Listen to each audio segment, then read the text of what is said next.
You gotta fight for your right. Party! No, we're not having a party on Sigdaddy's wrestling show, but we're gonna have a lot of fun discussing this topic. Hello and welcome back to Sigdaddy's wrestling show. I'm your host, Skylar Sigdaddy Sigmund, joined by the assistant to the podcast host, J.O., here with me this time out. And it's going to be a lot of fun discussing our topic today because it's going to be involving fighting, but it's in case you get in a fight. So we're going to be talking about 5 wrestlers you'd have as backup for a fight.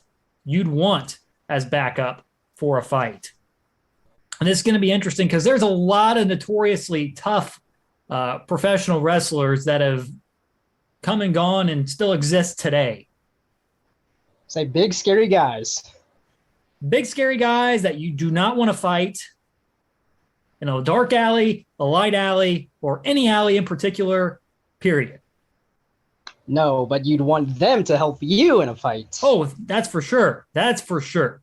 And we'll get into that here in just a few moments. I want to thank those who listened to any episode of Sigdaddy's wrestling show, including the last episode on Is Roman Reigns' double title reign good for business? Thank you for listening to those. Coming up next time on Sigdaddy's wrestling show will be an AEW New Japan Pro Wrestling Forbidden Door reaction. I'll be riding solo on that, but following that will be another episode. We'll be doing a TNA Slammiversary 2006 review, and that's kind of a good time period around TNA. That'll be J.O.'s second bit of exposure to a TNA pay-per-view, so bet you're excited about that. Oh, yeah. I mean, TNA is not a bad promotion by any means, or, it wasn't back then. No, they're but, back on the up and up. They're back on the up. Back on the up and up, yeah. But, yeah, even though I'll still call myself – I don't mind calling myself a casual, but I still enjoy wrestling, even if it's not the big dub, even if it's not AEW, New Japan, whatever. Pro wrestling is wrestling, and I'm a fan. And, the main event of that one, just to give everyone a sneak preview, is Sting versus Jeff Jarrett versus Christian Cage versus Abyss versus Ron the Truth Killings, in a King of the Mountain match, which, J.O., you haven't been exposed to that. It's a different kind of ladder match, so you'll be exposed to that next week, so that should be fun. That's a loaded main event, really, if you think about it. Oh, definitely. I'm excited to see I'll call him R-Truth, but interested to see R-Truth, the 500-time 24/7 champion. Yeah. That should be fun. In a more serious role, too, as well. Yeah. So we'll see about that. Those will both be dropped next week. So we'll have the AEW New Japan Pro Wrestling Forbidden Door reaction, because that's coming up next Sunday, if I'm correct. So I'll have a reaction but a reaction episode of the podcast up on Monday. And then on Tuesday, we'll have our TNA Slammiversary 2006 review up wherever you get your podcast, whether it's Apple Podcasts, Podbean, Spotify, the iHeartRadio app, Google Podcasts, wherever you get your podcast. But without further ado, it's time to knuckle up because we're about to get into the fight game. 5 wrestlers you'd have as backup for a fight. J.O., I will let you kick things off with your first name. Okay, so when I sat down and started thinking of this list, I saw there were like 2 school of thoughts, and you can tell me if you agree or disagree with this, is do you want to go with someone who was skilled or someone who is crazy? Because WWE's have both, or not even just WWE. Wrestling period. Wrestling period, yeah, but you'd agree, right, that professional wrestling has both kinds of people? Mm-hmm. And for me, I kind of leaned more towards people who are skilled. And I did too. I did so too. And I'll start off. This isn't like a countdown of from top to least. It's just 5 that I picked. And I'll start off with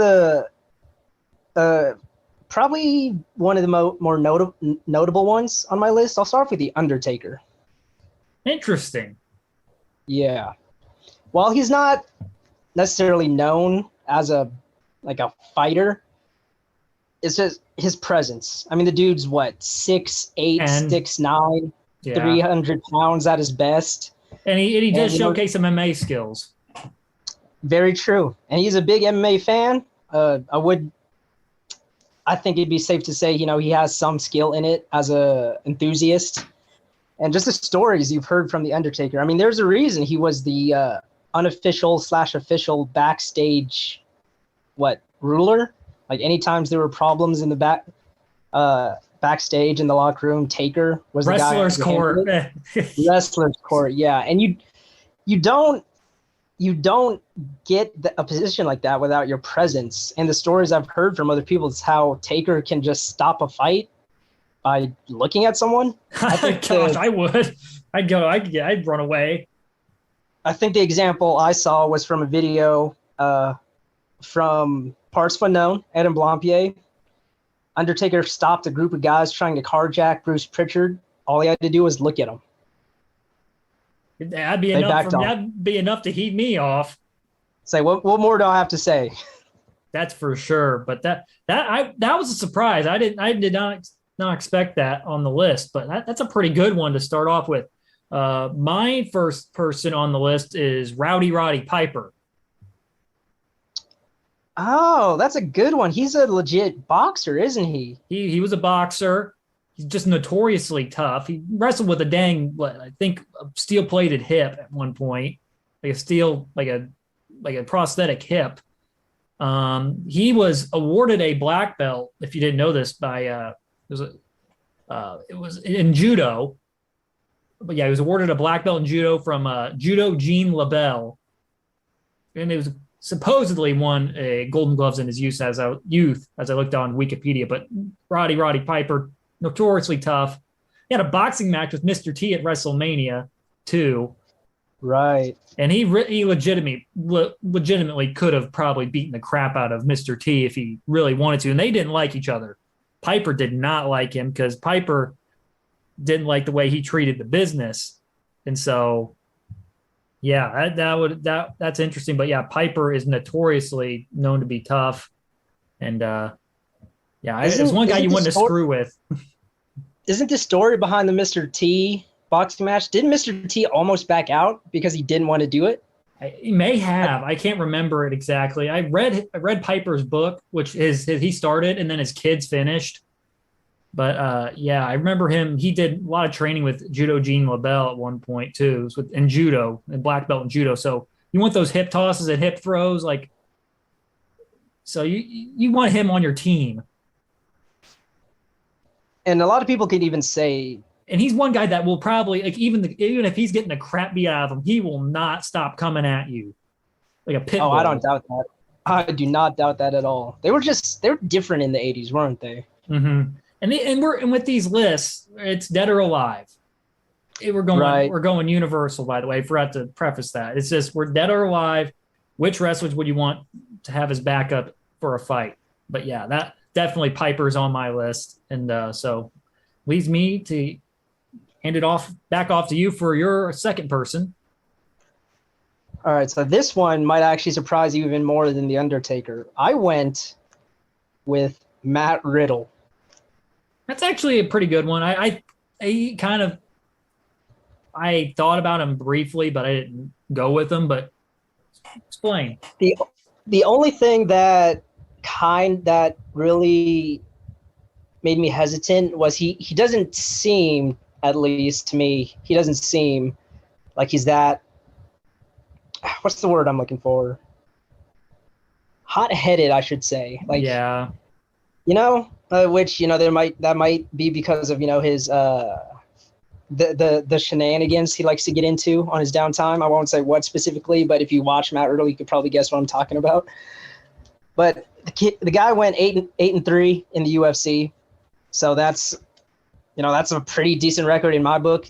And the fact that, you were in the UFC is already impressive, but the fact that you had a winning record is pretty crazy, pretty legit. Yeah. Well, I agree. So that's a pretty good second one. So my second person, no specific order. Mine is so Haku, also known as Meng, Meng. tabbed by many by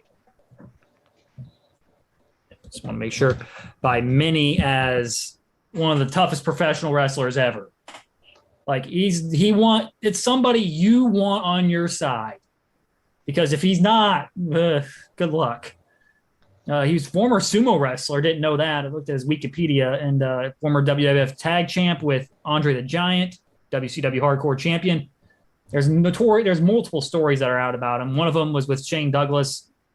Shane Douglas, well, I didn't go through his story, but he said in a shoot interview on the Triple Threat podcast that a person would be better off fighting the U.S. Army than fighting Haku. And then also the Taskmaster, Kevin Sullivan, he told a story on WWE Classics, which was a thing I think on WWE 24/7 at one point. It was about a time he and Haku went to a tavern to grab a few beers before heading off to the hotel. Sullivan said that he and Meng were not locals, obviously. Right. And a guy playing pool started insulting him. Next thing I know, was quote from Kevin Sullivan, the Taskmaster. The next thing I know, quote, is that Meng goozles the guy like Mr. Spock, Sullivan said. It was fast and furious. He then grabbed another guy who tried to get involved and knocked him unconscious. After that, things got even crazier. Meng bit through the guy's shirt like a wolf, bit a chunk out of the guy's back, then spit it on the floor. Sullivan says, it's time to go. Sullivan said that as they drove from the bar, he saw police cars pulling into the parking lot, but authorities did pursue them and no charges were ever filed. That doesn't tell you right there. He may be a little exaggerated, but I don't think a lot of it probably is. Oh no. If you ask probably the guys that wrestled in the 80s and 90s, you ask them who's the toughest? Haku is the toughest. Period. Point blank. So why would you want to, even if you didn't know who he was, again, these are professional wrestlers, massive individuals. Some of them can defend themselves. There's others, like Sean was notoriously not a tough guy at all. True.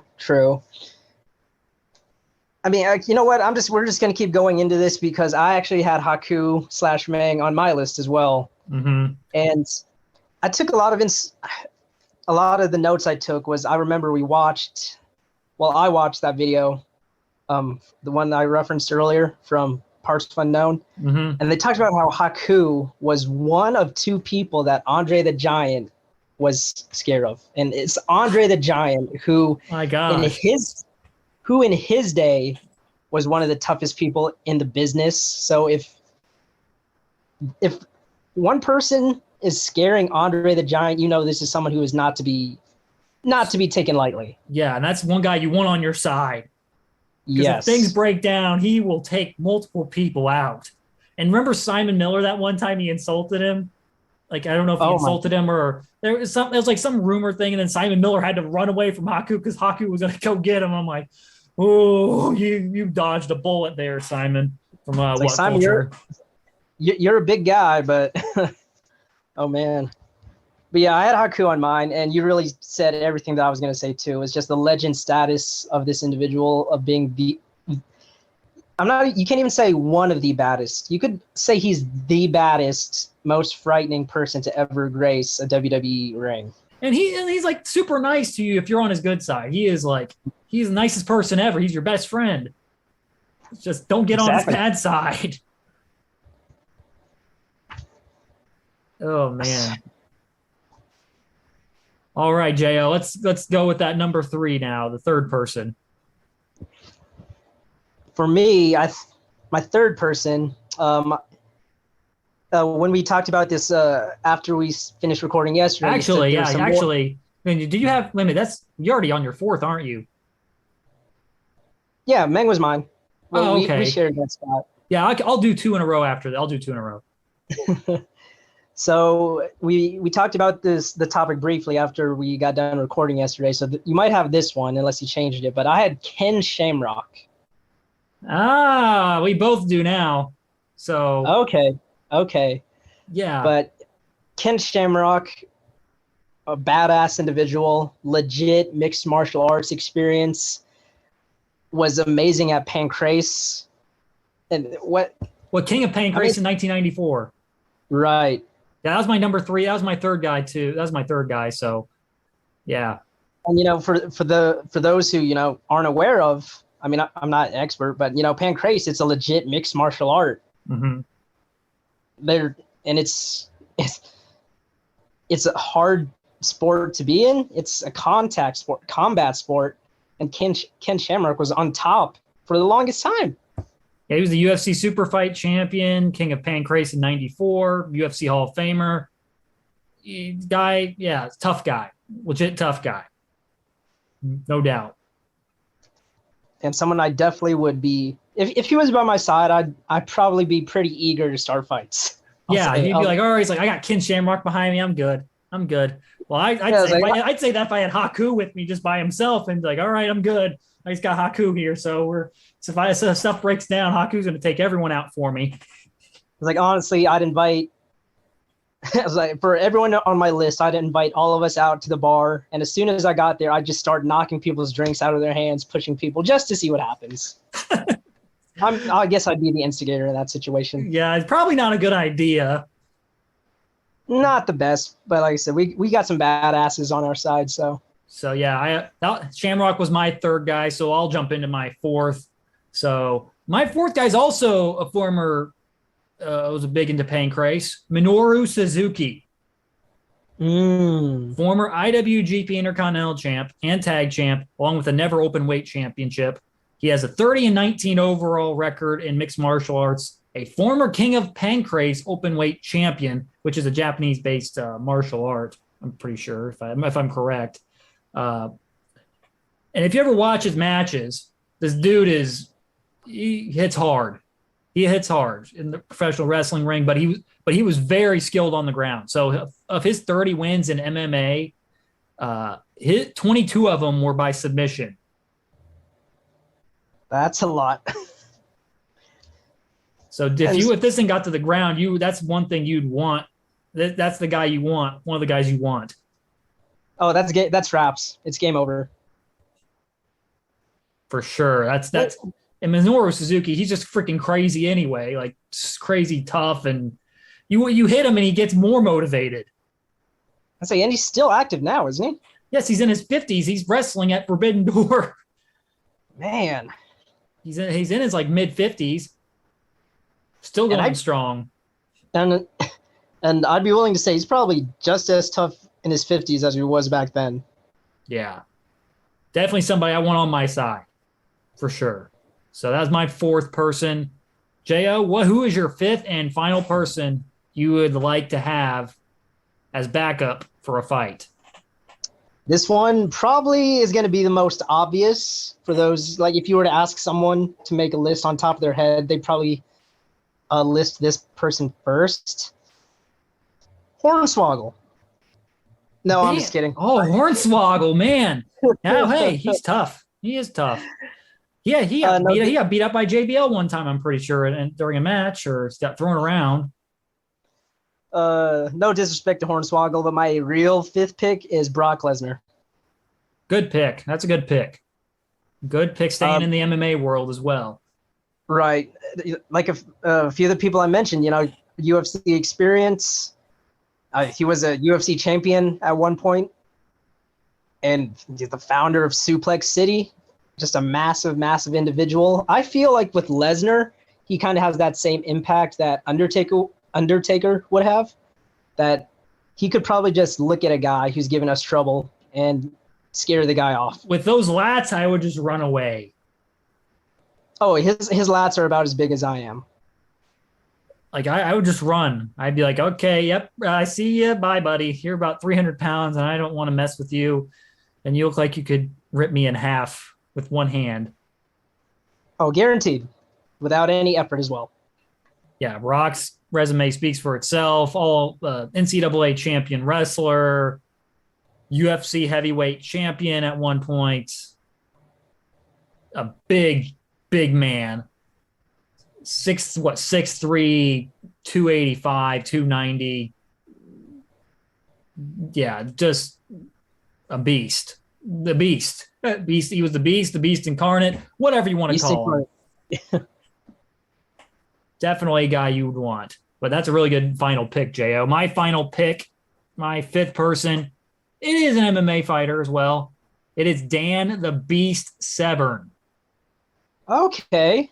Former UFC Super Fight World Super Fight champion and UFC Hall of Famer. His career record in MMA is 101, 19, and 7.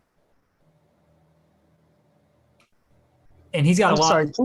Can you say that again? I didn't think I heard that right. Yeah, he didn't win one fight. He won 101 fights. 101, 101, 19, and 7. Like 101 Dalmatians. Yes. My goodness. See, I guess I could say this now.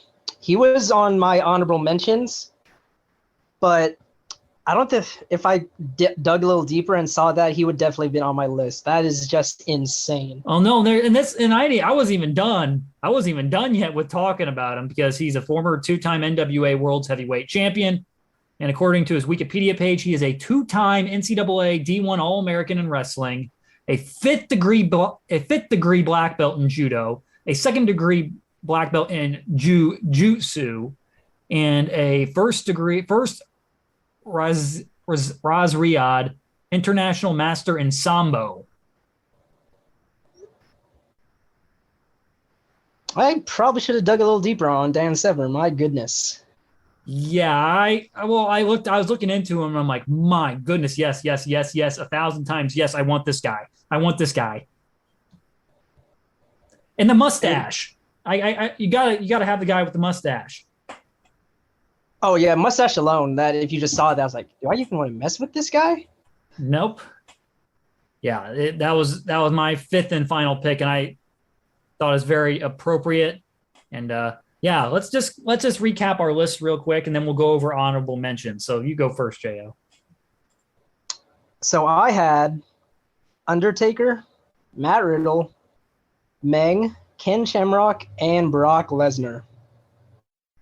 And I had Rowdy Roddy Piper, Haku/Meng, Ken Shamrock, Minoru Suzuki, and Dan the Beast Severn in my top 5. So if you want to tell us your top 5 wrestlers you'd want as backup for a fight, shoot us a tweet at Sigdaddy Wrestle, at Jeremy Ordas, wherever. Just send us a tweet. Send us your 5 people you'd have as backup for a fight. But let's go over some honorable mentions before we close this thing out, Jo. Who were some of your honorable mentions? I know you said you had Dan Severn in there as one. Yeah, Dan Severn was there, but honestly, I might make that now 5.2 or something because my God. Yeah, I had Dan Severn. I went with Bobby Lashley for mine because I know he has some legit wrestling experience as well. You might like this one. I had Kurt Angle on there. I had him as well. Yeah, I went with skill again, and others I kind of went with just intimidation factor. I had Braun Strowman, a massive individual. Like again, I'm not saying these people aren't tough and anything, but sometimes size doesn't necessarily mean you can fight. But I'm adding honorable mentions as you speak now. I just thought of a few as we were going along in this episode.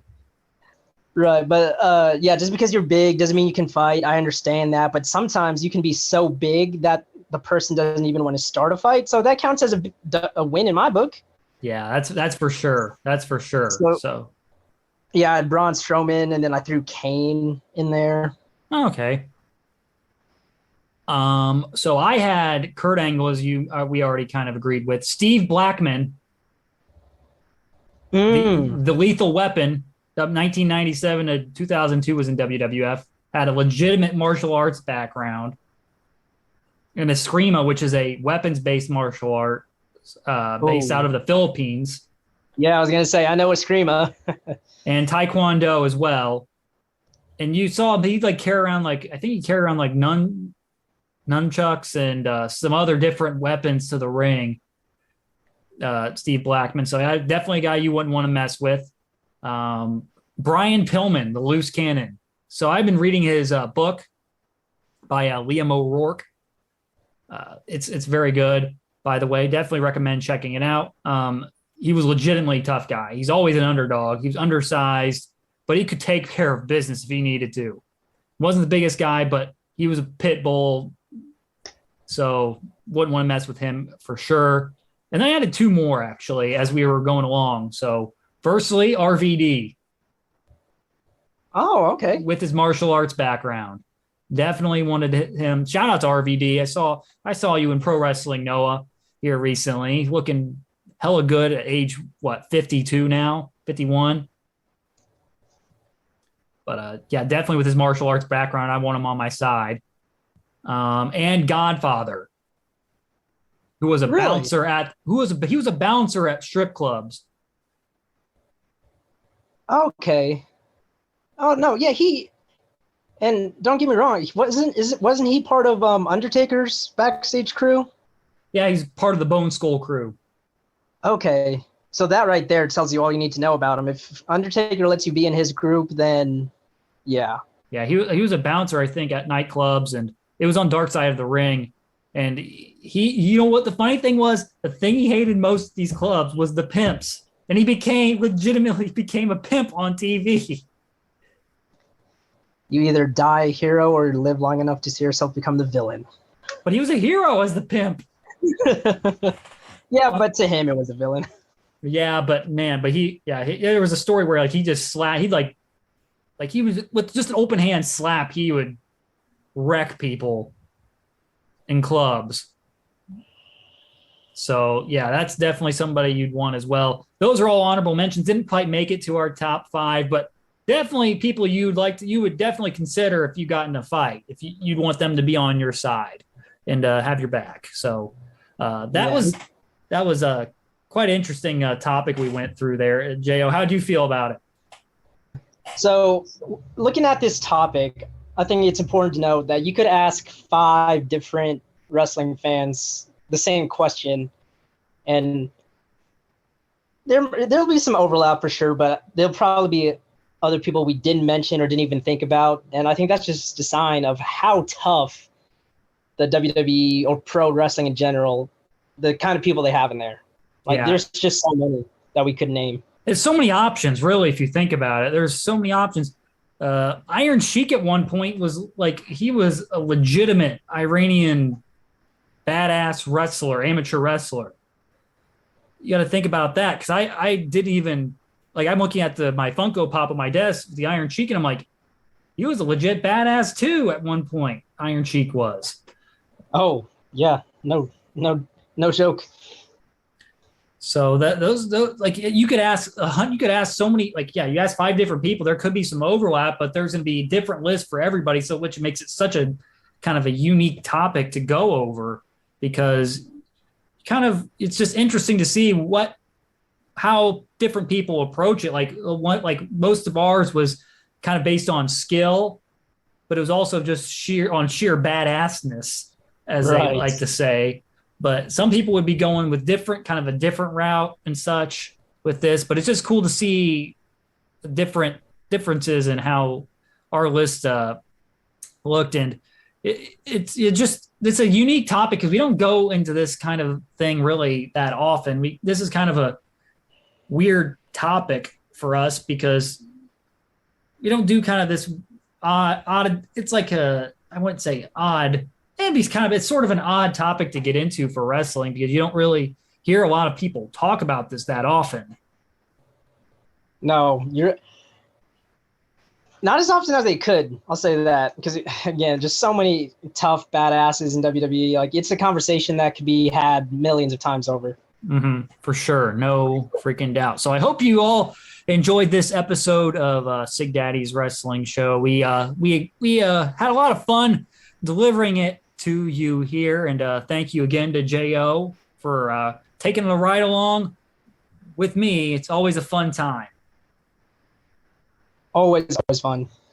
And you can find Sigdaddy's Wrestling Show on Facebook, Twitter, and on TikTok at Sigdaddy Wrestle, and on Instagram at sigdaddy.wrestle. You can find Sigdaddy's Wrestling Show wherever you get your podcasts, whether that's Spotify, Apple Podcasts, Google Podcasts, Amazon Music, wherever you get your podcasts. You can find Sigdaddy's Wrestling Show. Make sure to leave it a review if you like the show. And J.O., where can everyone find you? I am on Instagram and Twitter, same username, at Jeremy Ordas, all lowercase. All right. And J.O., any final words before we send it away to send it? I'll just close out the show. I mean, man, I can't talk. Yeah, final thoughts. Do not pick a fight with anyone in the WWE. Or in pro wrestling, period. Haku. Yeah. Or especially Haku. That's what I'll leave you with. Everyone, don't mess with Haku. That's it. That's it. All right. This is Skylar Sigdaddy Sigmund signing off alongside J.O. saying thank you all for listening. And so long, everybody.